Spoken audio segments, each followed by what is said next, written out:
Bukeka, I'm so glad you're here. Yeah, I'm so glad you're here. Would you turn around to somebody near you and just look at them and say, I'm so glad you're here. I'm so glad you're here. Yeah.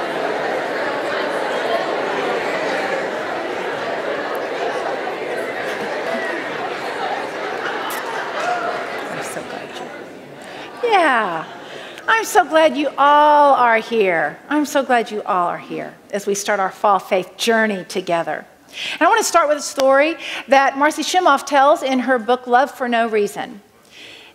And the story is about a woman by the name of Susie Penzias. Now, Susie Penzias, this is a true story, and she was a young woman back in 1942 in Nazi Germany. She was a Jewish woman, moving from one safe house to another, trying to flee the authorities in Germany at that time. She happened on this particular day to be on a train, and of course she did not have the proper papers that would protect her from any investigation. She was just hoping to get safely to the next city. When she noticed that the police had entered the train car that she was on, and they were going meticulously and carefully, seat by seat, and asking people to show their documentation. She was terrified. She began to show signs of anxiety.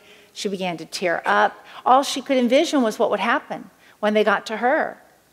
Because she didn't have the papers, she knew that she would be taken off the train, sent to a concentration camp, and then who knows what. So the man beside her noticed her anxiety, and he asked her what was wrong. And she said, she whispered actually, I'm Jewish and I don't have my documentation, my papers with me.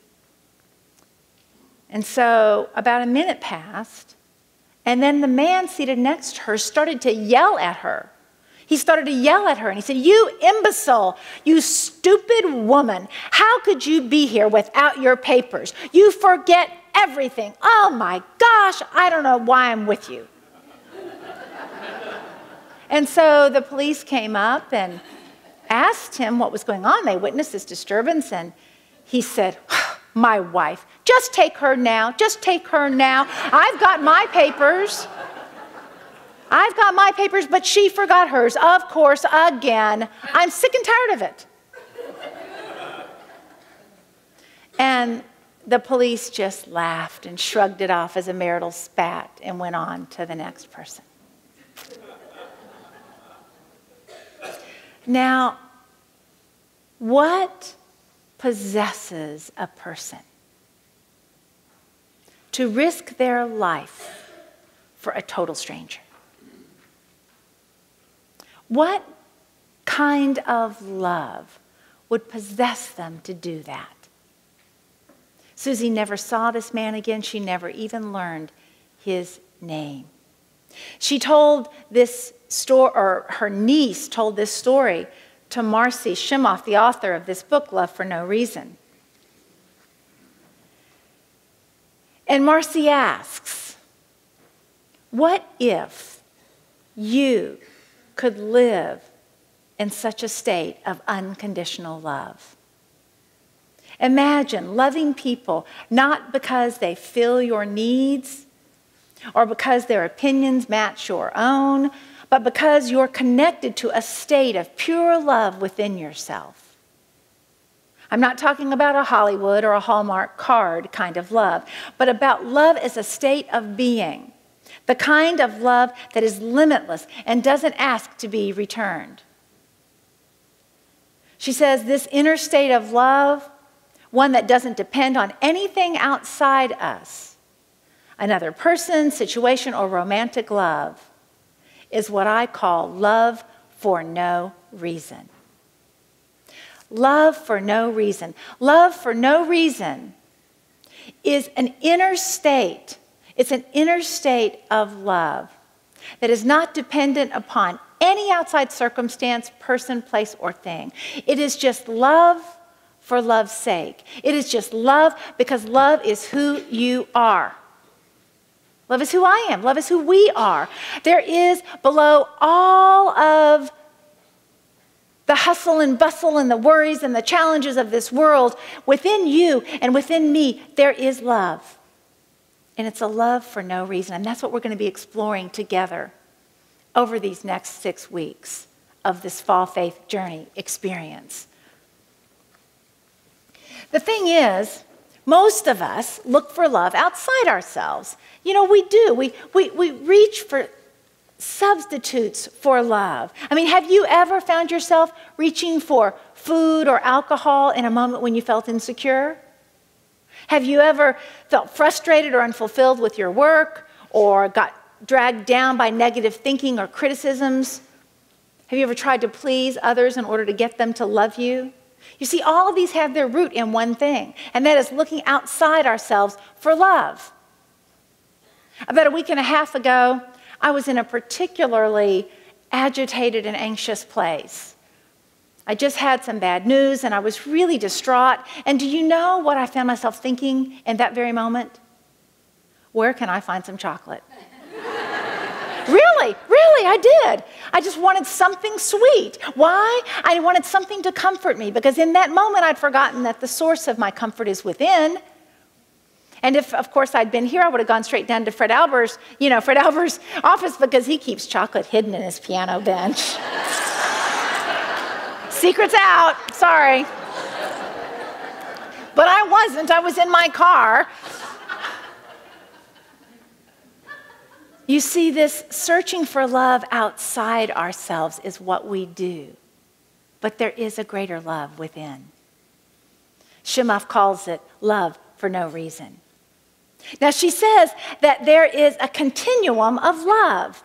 Okay, there's a continuum of love that ranges from a state of no love all the way to this love for no reason. So no love is that state where you're really depressed or sad or lonely. You're in deep grief, perhaps.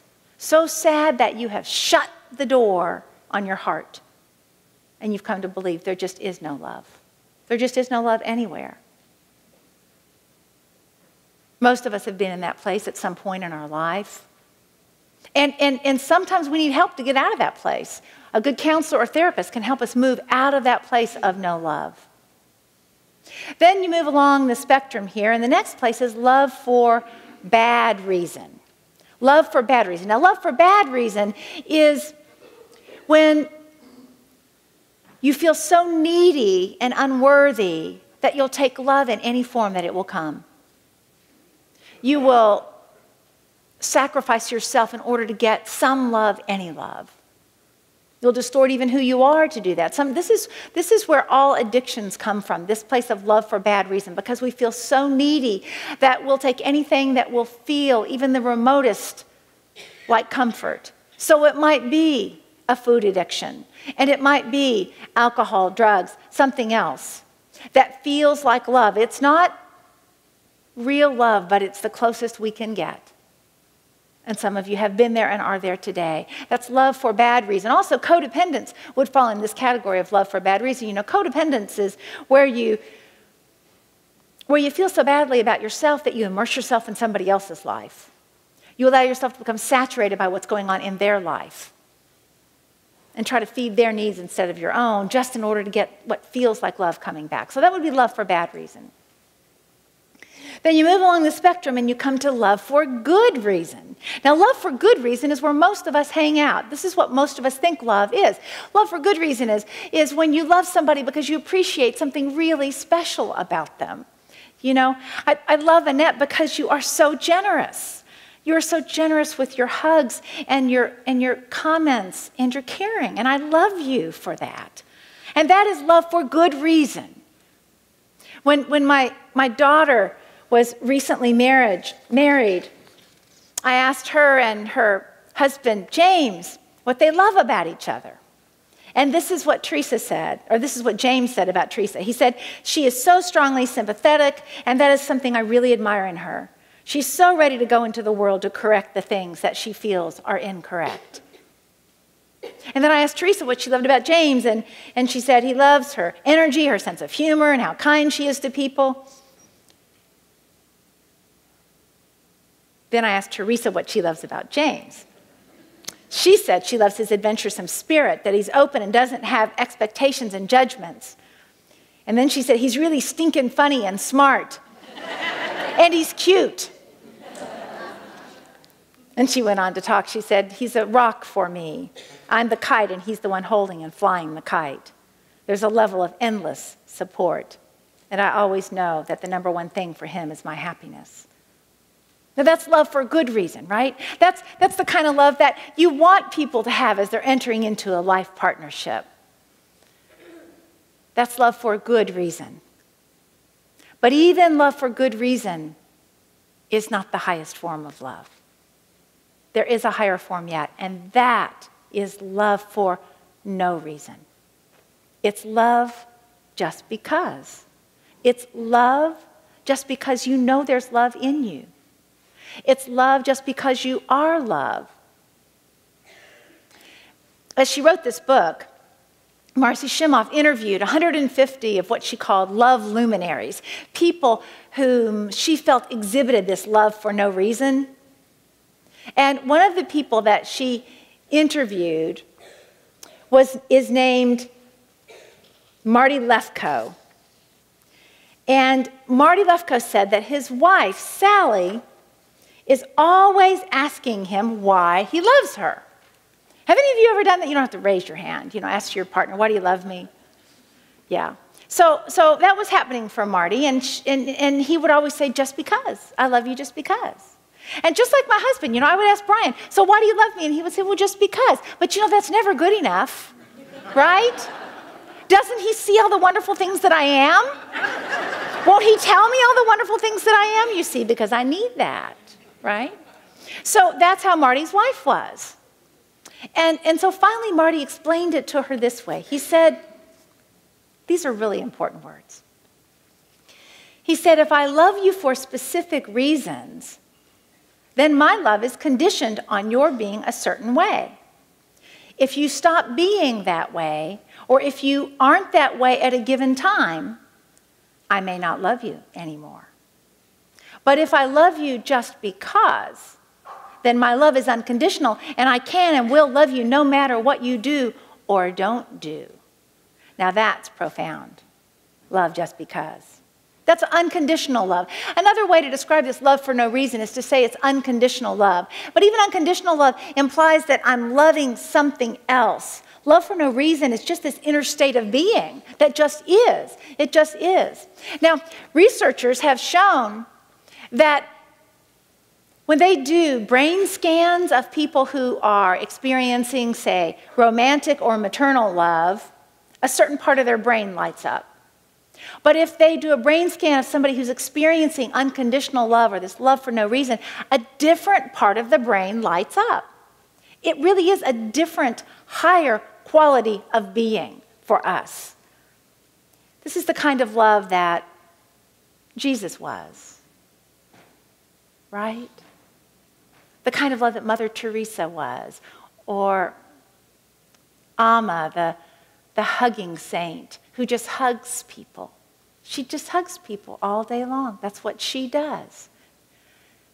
These people, these enlightened beings just are love. And the truth is that you and I are that as well. Now, maybe you've had a peak moment where you can remember feeling love for no reason, not triggered by anything. You just felt love for the world in such a state that nothing could have shaken that love. I felt it myself about a week and a half ago. One of the most profound experiences of love. I awoke on the morning of Teresa's wedding, and I felt overcome with love. And it wasn't that I loved her, though of course I did. It wasn't that feeling. It wasn't that I loved James or the people that were there, but there was this consciousness of love that was so profound in me. I felt as if I'd lifted to another level of consciousness. And that's what we're going to do together in this series of ours. So, in this best-selling book that Marcy Shimoff has written, it's her second best-selling book, she says there are several myths that get in the way of our experiencing this love for no reason. And the first myth is that romantic love is the end-all, be-all. You know, that if you don't have romantic love, if you don't have a partner in your life, then you don't have love, because that's the only love there is. Now, here's the thing about romantic love. Remember that infatuation of falling in love with someone? And how unique and amazing that was. Nothing could go wrong in your world, right? Do you know that that state of infatuation, that state of falling in love, has the same biochemical reaction in your body as cocaine? Yeah. It is that addictive, and that's why some people are addicted to starting relationships, to keeping in that particular place, right? That romantic kind of love. And I'm reminded of that wonderful romantic comedy, Jerry Maguire, you know, the one with Tom Cruise and Renee Zellweger. And, you know, there's a couple of great lines in that one. Of course, the best line is, you had me at hello. We know that. But there's another line where Tom Cruise looks at Renee Zellweger and says, you complete me. And, you know, it's just so wonderfully sweet.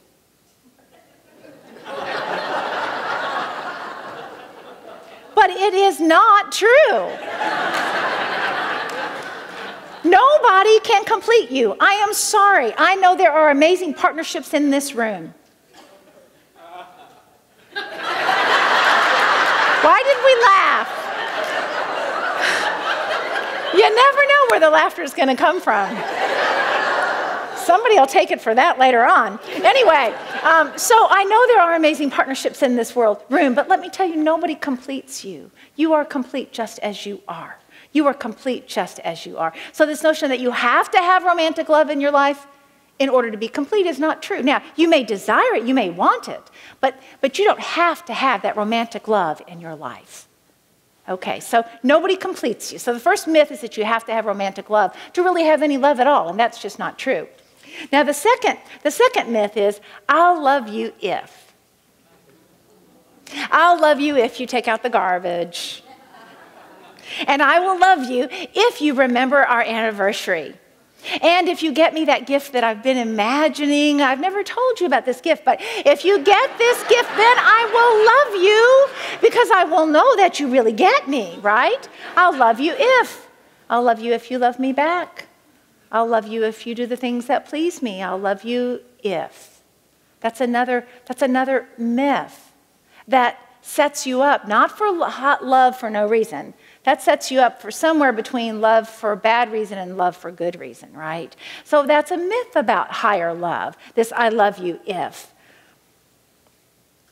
Now, I'm going to tell you that we're going to graduate school in this series.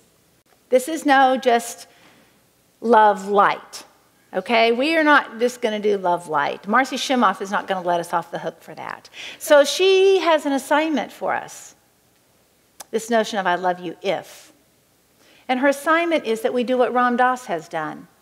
Ram Dass is the great spiritual teacher, and in order to practice unconditional love, he keeps on his altar a photograph of someone who pushes his buttons.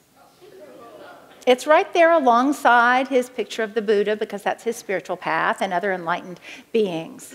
So I'm going to invite you, if you want to understand and experience this love for no reason as a part of who you are, for you to go out and find a picture of someone who pushes your buttons.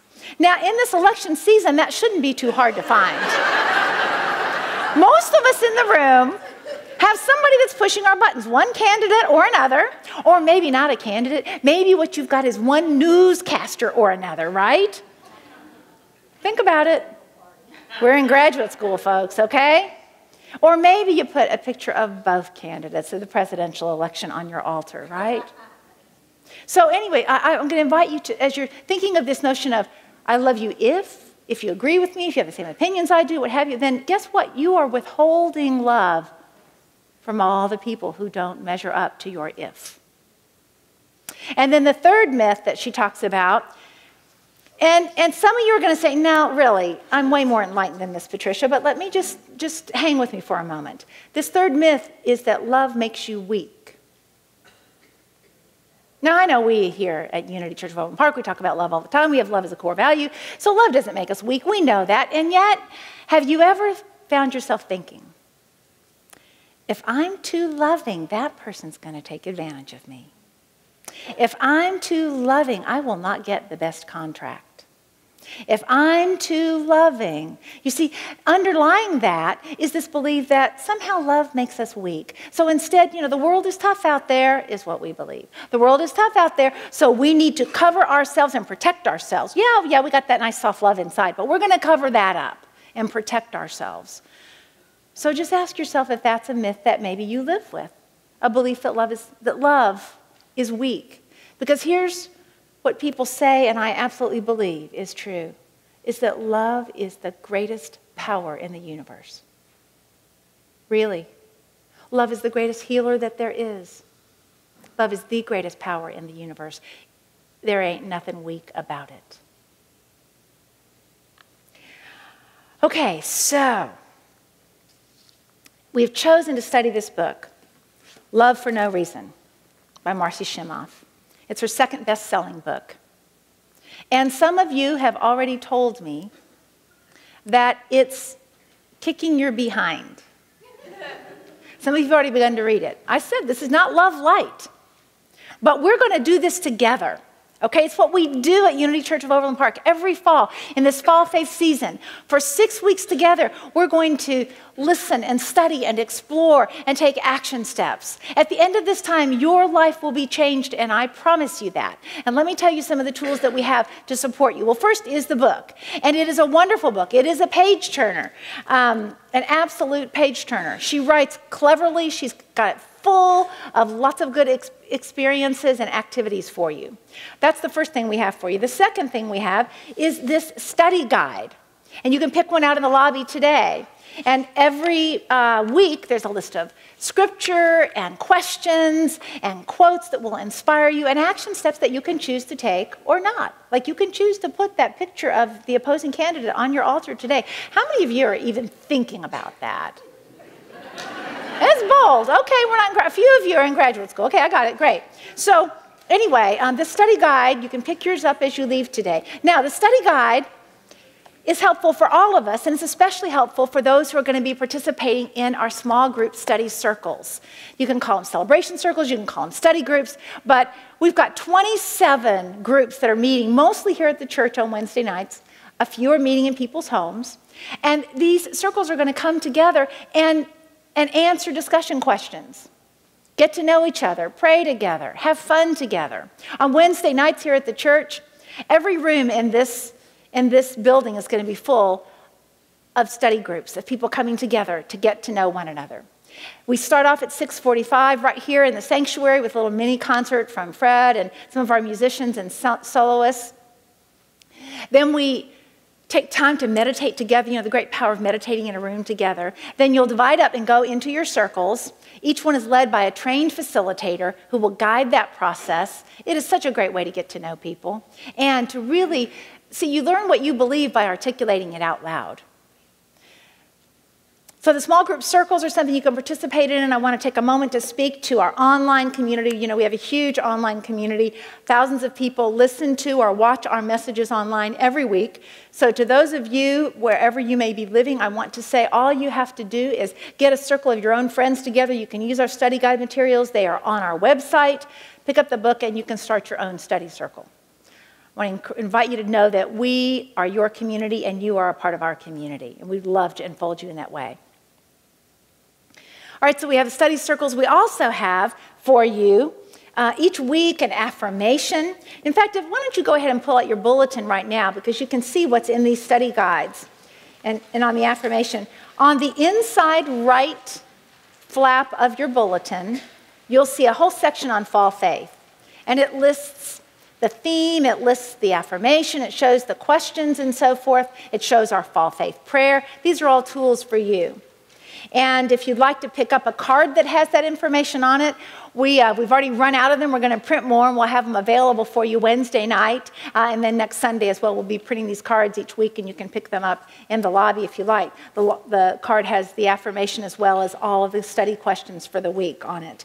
And then we create a prayer that grounds us as we do our work together. We call it our Fall Faith Prayer, and we have that in the brochure rack as well in the lobby. You can pick that up. And we'll be speaking that together in just a moment. Let's speak our Fall Faith affirmation now together. And it'll be behind me on the screens. It's also in your bulletin. Love is who I am, not because of how I live or what I've done or where I've been. Love is who I am. I want to share with you that one of the reasons I'm so excited about this book is what it did for me in my life. This spring, for some reason that I still don't fully understand, I went through a really dark place. A couple of months. It was as dark as I've ever been. I didn't share about it with you because there really wasn't anything to say. I just kept getting up every day. But my joy was not particularly available to me. But round about that time that this darkness seemed to descend on me, it had nothing to do with the outer. Everything was great at church, everything was great at home, everything was great with my kids. But around that time that this darkness just began to descend upon me, I started reading the book to prepare for our season. I mean, I had to. I had to start reading the book. And little by little, I picked up the consciousness of this book. There is a consciousness of love in this book. Some of you may not be readers. You can pick it up in CD form and listen to it. Because the consciousness of this book is so strong that it helped to lift me out of that period. My joy's back. It was gone for a while. And this series is designed to lift you to a higher level of vibration. If you're here every week and you do the work and you participate, you will change. You will lift. I promise. I promise that to you. Let's speak our Fall Faith prayer together. The words are behind me on the screens. I open myself more fully than ever before to being the love that I am. As I claim my true Christ nature, thoughts of unworthiness disappear and walls of separation crumble to reveal a divine reflection in myself and everyone I see. The unconditional love of God permeates and prospers every area of my life, my relationships, and my spiritual community. I celebrate each moment for the sacred gift it holds. All is well in my world. Do you want to live from a place like that? Boy, I do. And we will together. So I said that this is graduate school, and I have a question for you. And this question is, what is your intention during our Fall Faith season together? What is your intention? You see, when we start to get love for no reason, when you start to get love for no reason, your relationships will shift. They will up-level. So maybe you have an intention that there's a particular relationship where you would like to feel and demonstrate more love all the time, regardless of how that person's being. Maybe you want to be a beacon of love in your workplace.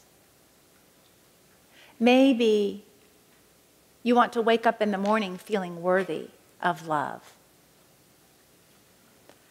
I invite you to pray about your intention. You know, all manifestation starts with a seed thought. So I invite you to pray about what is your intention during this time that we're going to spend together. Because you've got this whole resonant field of people hundreds of people walking with you. And so together, there's no limit to what we can accomplish. There's no limit to the change that can happen in your life during this time. We're even going to have oneness blessings available after every service for the 6 weeks downstairs in Harmony Hall. And we're going to have them at the beginning of the Wednesday night coming together time here at the church.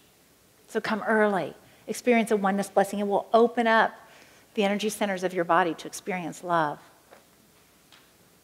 So please pray about your intention. It'll come to you. Let an intention come to you.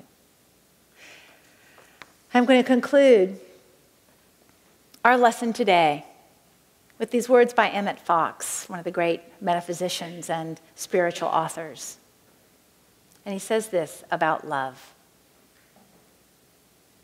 There is no difficulty that enough love will not conquer, no door that enough love will not open, no gulf that enough love will not bridge, no wall that enough love will not throw down.